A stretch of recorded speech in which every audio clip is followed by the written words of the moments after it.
to our Sunday morning service of June the 14th. Bienvenue à notre culte du dimanche matin en ce 14 juin 2020.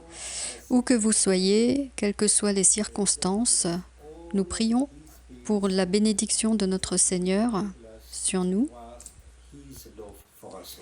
Que Dieu nous donne à tous sa paix et qu'il nous permette de saisir son amour pour chacun d'entre nous.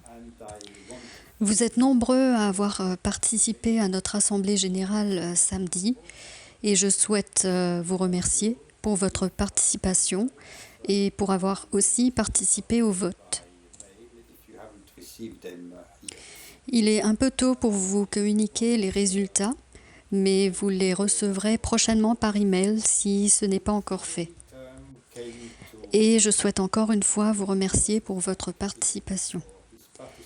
Et pour information, le mandat de Ian Clévy vient de se terminer et je souhaite te remercier, Ian, pour ta participation ces dernières années. Merci. Je vous invite à prier pour notre nouveau conseil, car nous avons besoin de sagesse et de discernement pour les prochaines décisions à venir, et particulièrement pour la reprise de nos cultes et de nos activités. Concernant le déconfinement et la reprise des activités cultuelles, nous sommes encore dans l'attente des directives de notre gouvernement, avec l'espoir et l'attente d'une souplesse dans les consignes. Nous tenons compte de la santé de chacun et nous sommes en train actuellement de prendre une décision pour le mois de juillet et bien évidemment, nous vous en tiendrons informés. En attendant, je souhaite vous encourager à continuer de lire la Bible et nous sommes actuellement dans le 2e épître aux Corinthiens. Et aujourd'hui, nous sommes au 2 Corinthiens, chapitre 5. C'est un bon chapitre et n'oublions pas la méditation quotidienne que nous propose Charles sur ce chapitre en ce moment, qui est accessible sur Facebook, mais aussi par un lien YouTube que vous recevez dans notre lettre de nouvelles. Et enfin, n'oublions pas de prier régulièrement. Et nous vous encourageons à prier avec nous chaque mardi et chaque jeudi de 19h à 19h30. Ce n'est pas très long, mais c'est tellement précieux de pouvoir prier ensemble, venir à notre Seigneur et de faire appel à lui. Juste un petit rappel pour nos réunions de prière du jeudi soir, ça c'est par un lien Zoom. Juste un petit rappel pour nos réunions de prière du jeudi soir qui ont lieu par Zoom et vous recevez un email en milieu de semaine avec le lien Zoom spécifique pour nous rejoindre. Et en bref, le message c'est « S'il vous plaît, restons connectés ». Maintenant, nous allons louer Dieu ensemble. Dans Éphésiens 2, verset 22, nous pouvons lire « En lui, vous êtes aussi édifiés pour être une habitation de Dieu en esprit ». Alors nous sommes édifiés ensemble, nous sommes sa demeure, nous sommes son temple, nous sommes son peuple, nous sommes ses enfants. Alors louons Dieu ensemble et donnons-lui la gloire. Louons Jésus ensemble maintenant et donnons gloire à Dieu. Alors à toi Vincent pour nous conduire dans la louange.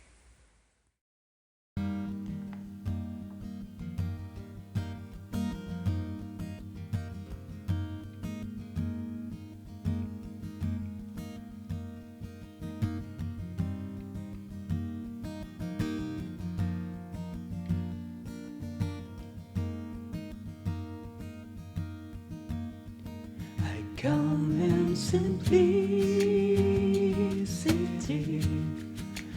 longing for purity, to worship you in spirit and truth, only you. Lord, strip it all away, till only you remain. I'm coming back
worship you in spirit and truth.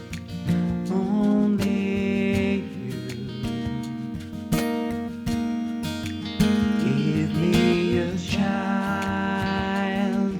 heart.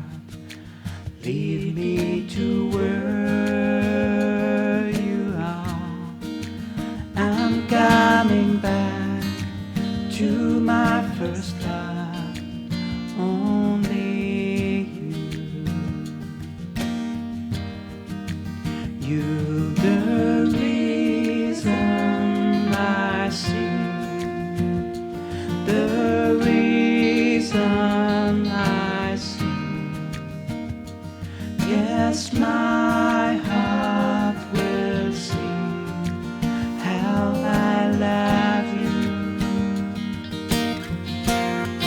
And forever I'll sing. Forever I'll sing. Yes, my heart will sing how I love you.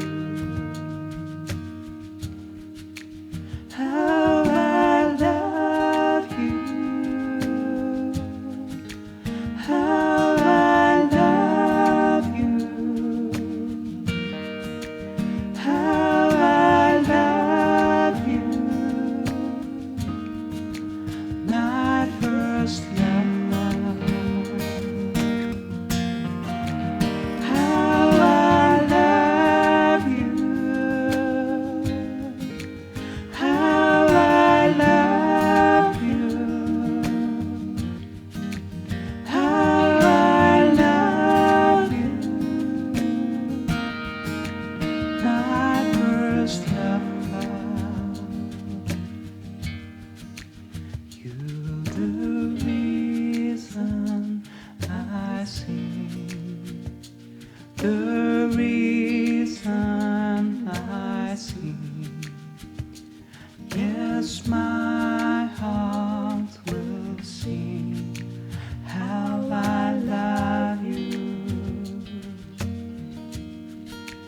And forever I'll sing. Forever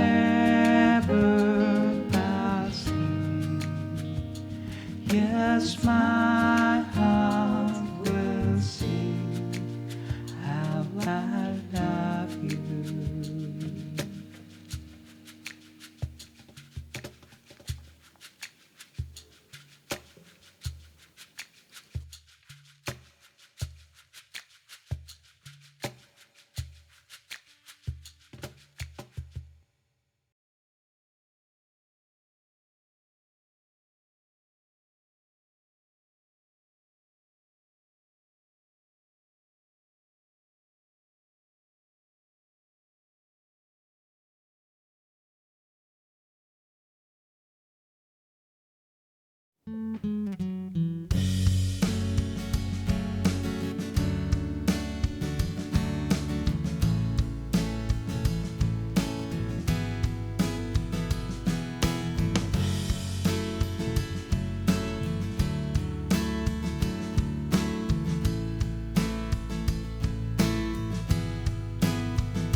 Christ is my reward and all of my devotion.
no turning back. I have decided to follow Jesus, no turning back, no turning back. The cross before me, the world behind me, no turning back, no turning back. The cross before me, the world behind me, no turning back, no turning back. Christ is enough for me. Christ is enough for me. Everything I need is in you. Everything I need, I have decided to follow Jesus. No turning back, no turning back. I have decided to follow Jesus. No turning back, no turning back. The cross before me, the world behind me, no turning back, no turning back. The cross before me, the world behind me, no turning back, no turning back, no turning back, no turning back, no turning back, no turning back.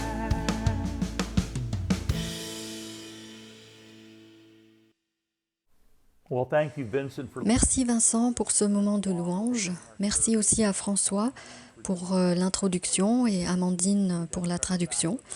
Et Trevor est de retour avec nous cette semaine pour notre montage vidéo.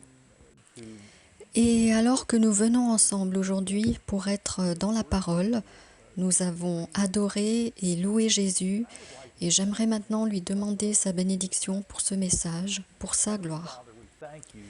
Père Céleste, nous te remercions alors que nous venons à toi dans le nom de ton Fils, You sent the Holy Spirit Père Céleste, nous te remercions alors que nous venons à toi dans le nom de ton Fils Jésus-Christ que tu as envoyé for the glory. et alors que tu nous as aussi envoyé le Saint-Esprit.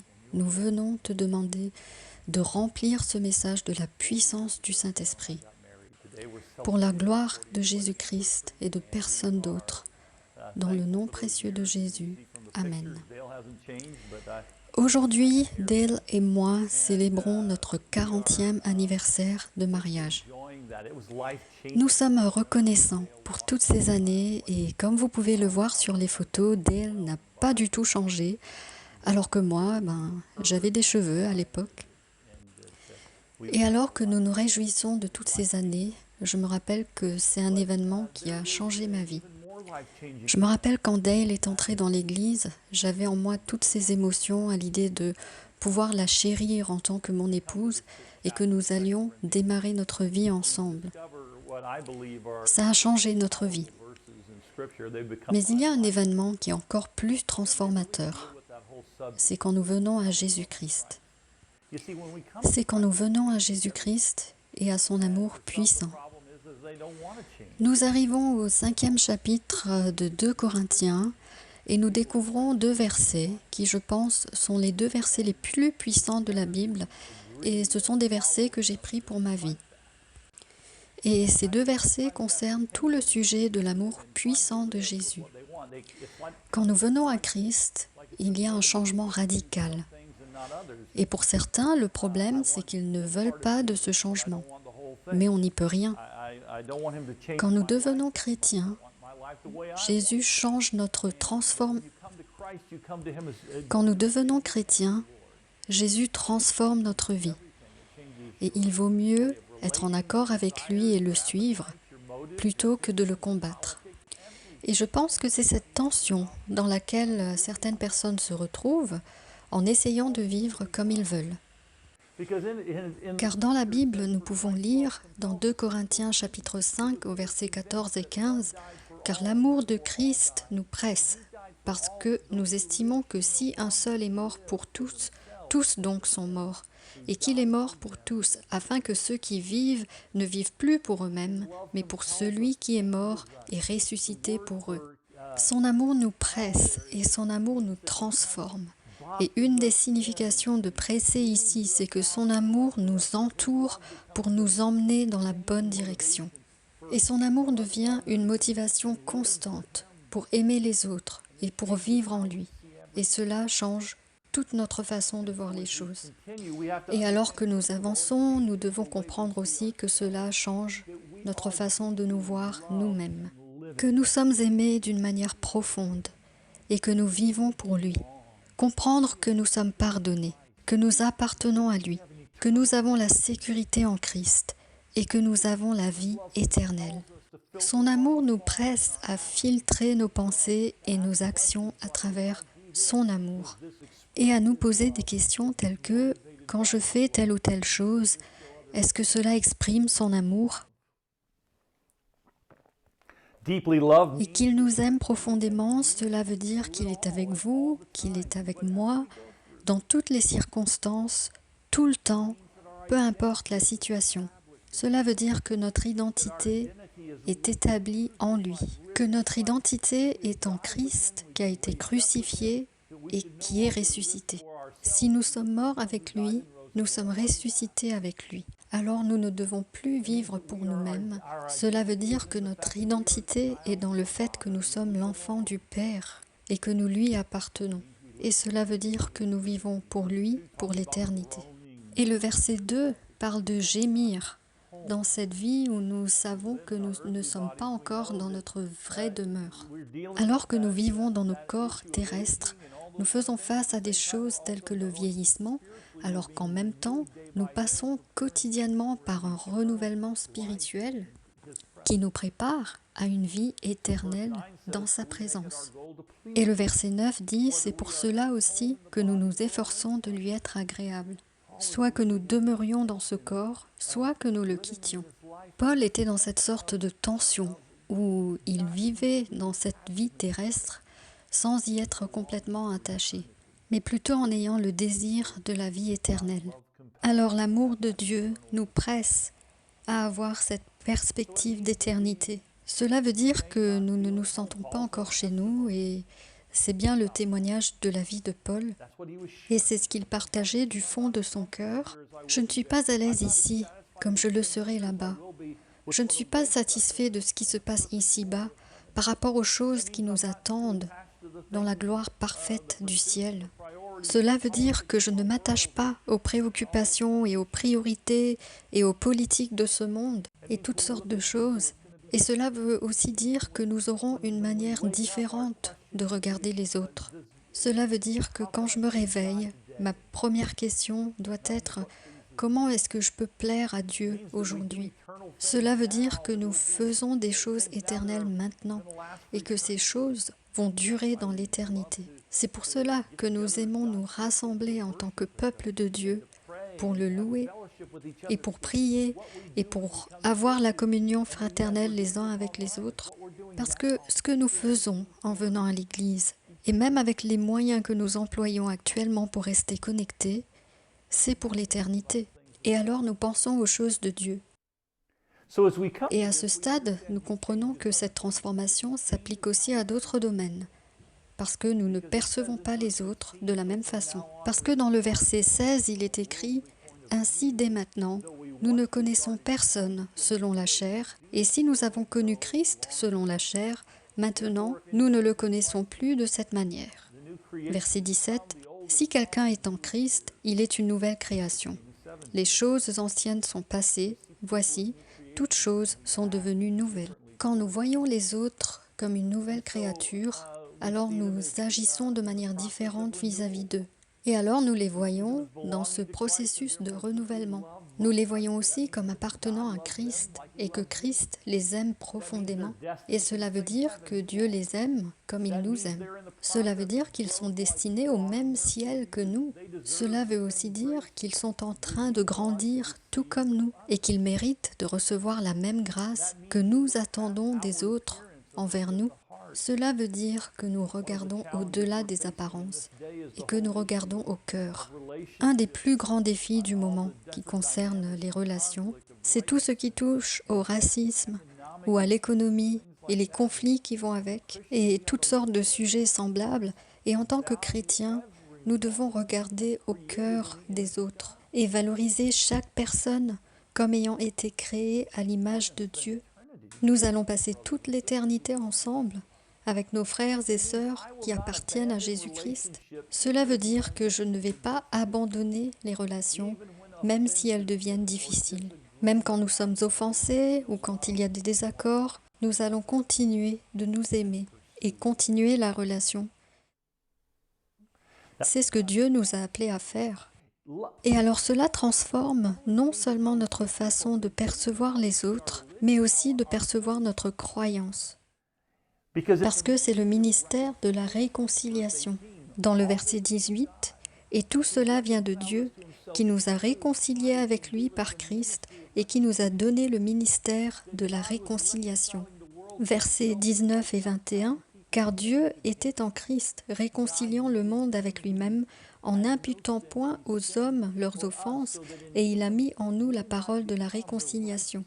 Celui qui n'a point connu le péché, il l'a fait devenir péché pour nous, afin que nous devenions en lui justice de Dieu. » C'est l'amour de Dieu qui opère ce changement. Parce que la réconciliation veut dire une relation qui transforme.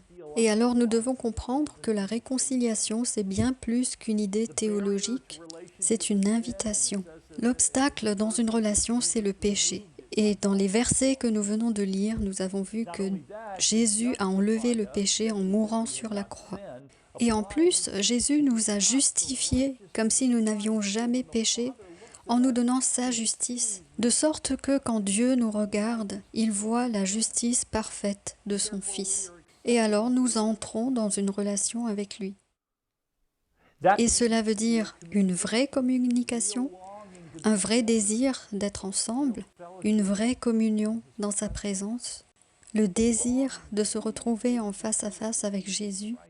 Mais en attendant, reconnaissant que si nous avons ce désir, alors nous prenons soin de nos relations maintenant.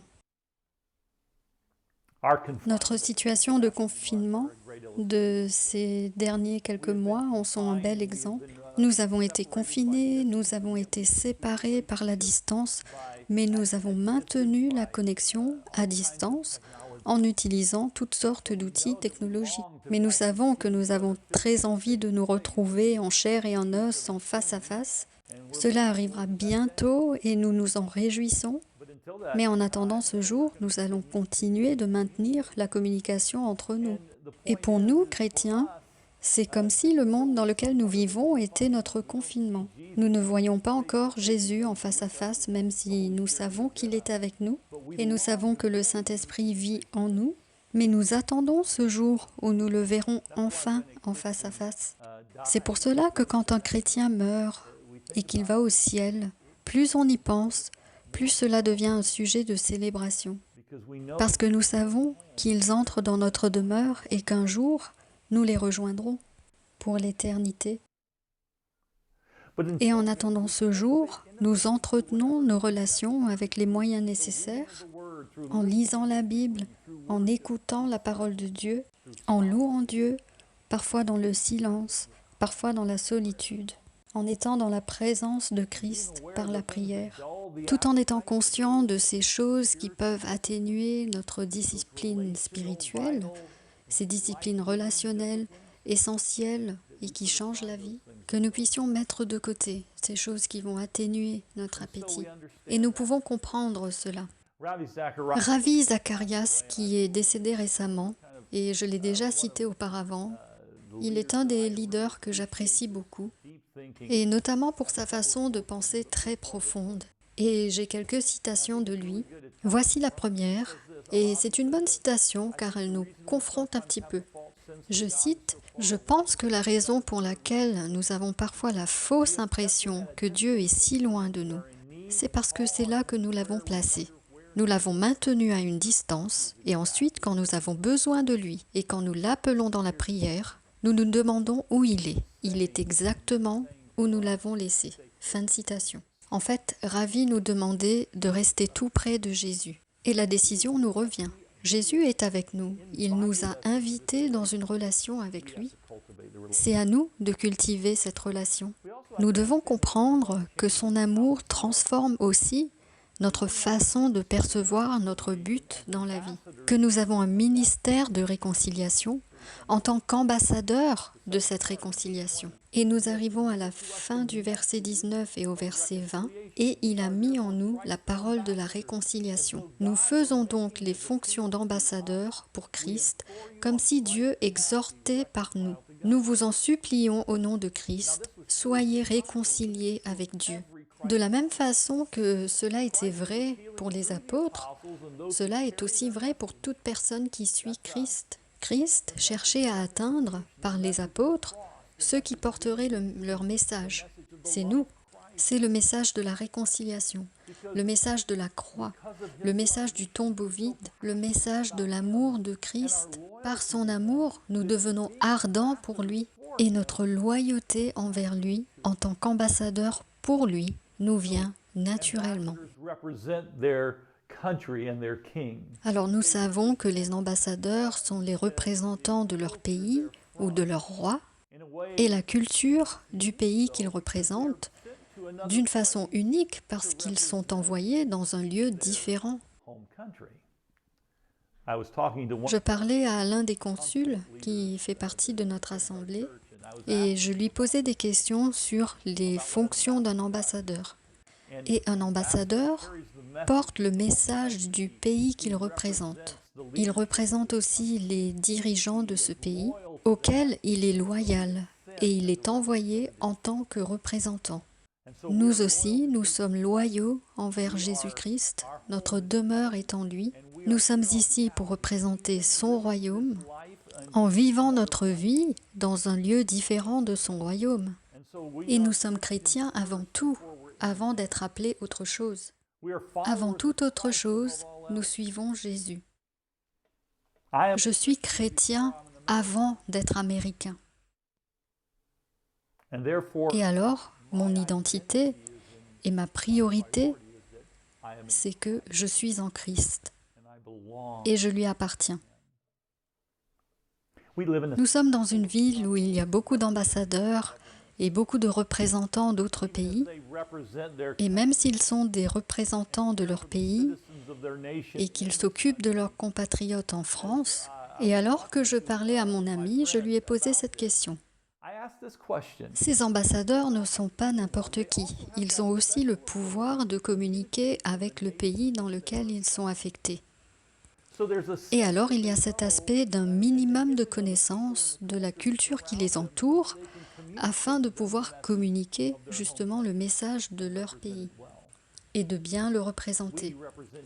Nous représentons Jésus-Christ ici, en France, ou en Allemagne, ou aux États-Unis, ou de votre pays, ou dans votre pays, où que nous vivions, nous représentons Jésus-Christ et nous représentons son message de la réconciliation. Mais nous le faisons d'une façon qui nous permet de bien communiquer dans la culture où nous nous trouvons et aux personnes qui ont besoin de l'évangile de Jésus-Christ. Nous sommes des ambassadeurs de Jésus-Christ. Et parce que nous avons expérimenté la réalité du message, nous sommes qualifiés de manière unique pour porter le cœur et la vérité de ce message. Et en d'autres mots, parce que son amour nous a transformés, il doit aussi transformer notre désir de communiquer son amour aux autres. Nous avons un message, nous avons une mission, nous avons un but que Dieu nous a donné. Mais vous savez, nous venons parce que nous avons une relation avec ce Jésus puissant qui nous aime, alors qu'il nous presse et son amour nous presse. I am so thankful. Je suis reconnaissant de connaître Jésus en tant que mon Seigneur et mon Sauveur. I am thankful Et je suis reconnaissant pour ce verset qui signifie beaucoup pour ma vie. that when I am dealing Lorsque je passe par des difficultés, le verset qui me revient, Spirit brings le verset vers lequel le Saint-Esprit me mène, c'est celui de l'amour du Christ. C'est devenu ma motivation et ma raison de vivre. C'est cette raison qui explique l'amour que j'apporte dans ma vie de couple, l'amour que je porte à l'éducation de mes enfants, l'amour que je porte dans mes relations à l'Église, l'amour que je porte à mes voisins, because parce que son amour puissant m'a emmené dans sa famille. Son amour me presse à aimer les autres. I don't do it perfect. Je ne le fais pas d'une manière parfaite, j'ai encore des efforts à faire. C'est par son amour qui est dans mon cœur, qui est dans votre cœur, que nous aimons les autres. And it cleans. Et cet amour nous affirme, il nous transforme. I'd like to quote Et pour revenir à Ravi Zacharias, il témoigne de ses relations et comme je l'ai dit précédemment, il est décédé il y a quelques semaines et je regardais un de ses cultes et il représentait Christ d'une telle façon qu'il disait,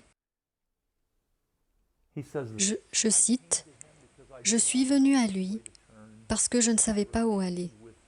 Je suis resté avec lui parce qu'il n'y a pas d'autre chemin que je souhaiterais prendre. Je suis venu à lui en désirant quelque chose que je n'avais pas. Je reste avec lui parce que j'ai quelque chose que je n'échangerai pas. Je suis venu à lui comme un étranger. Je reste avec lui dans l'amitié la plus intime. Je suis venu à lui en étant incertain de mon avenir. Je reste avec lui en étant certain de mon destin. Je suis venu alors que j'étais au milieu de cris puissants d'une culture qui compte 330 millions de divinités. Je suis resté avec lui en sachant que la vérité ne peut pas être une formule tout compris. Fin de citation. Jésus-Christ est le chemin, la vérité et la vie. Nul ne vient au Père que par lui. Chers amis, l'amour puissant de Christ appelle à nos cœurs pour nous rapprocher de lui, car nous sommes dans une relation avec lui. will you bow with me? Prions ensemble. Père céleste, que toute personne qui entend ce message Know that you sache que tu l'aimes par Jésus-Christ. know that you Sache que tu as placé ton amour dans leur cœur par le Saint-Esprit. know that Et sache que l'amour de Christ ne le laissera pas, ne l'abandonnera pas, et qu'il ne sera jamais séparé de cet amour. Et que tu continues de l'aimer. and I Et je te remercie, Jésus. Merci pour ton amour. in your Dans ton nom précieux. Amen. Que le Seigneur vous bénisse, qu'il vous garde, qu'il fasse briller sa face sur vous, qu'il vous apporte la paix and so et bon courage dans l'amour de Christ. bon courage on Christ's love. A bientôt.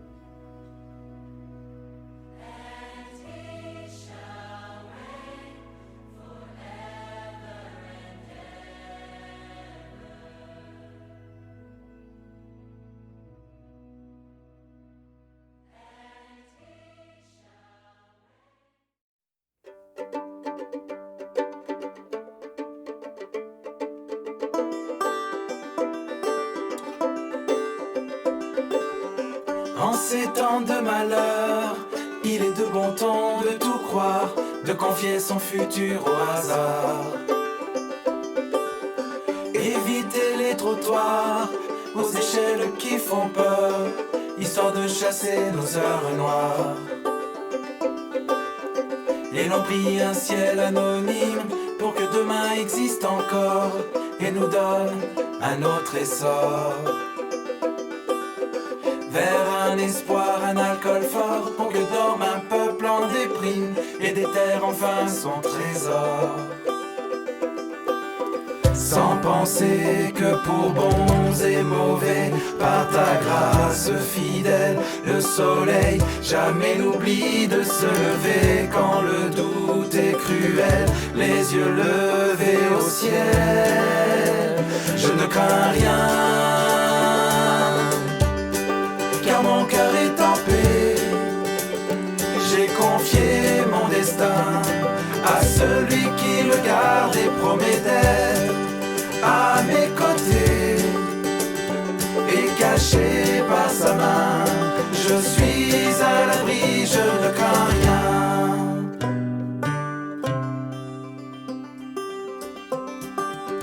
En ces temps où les peurs envahissent innocents et coupables, où vieillir et drame intolérable,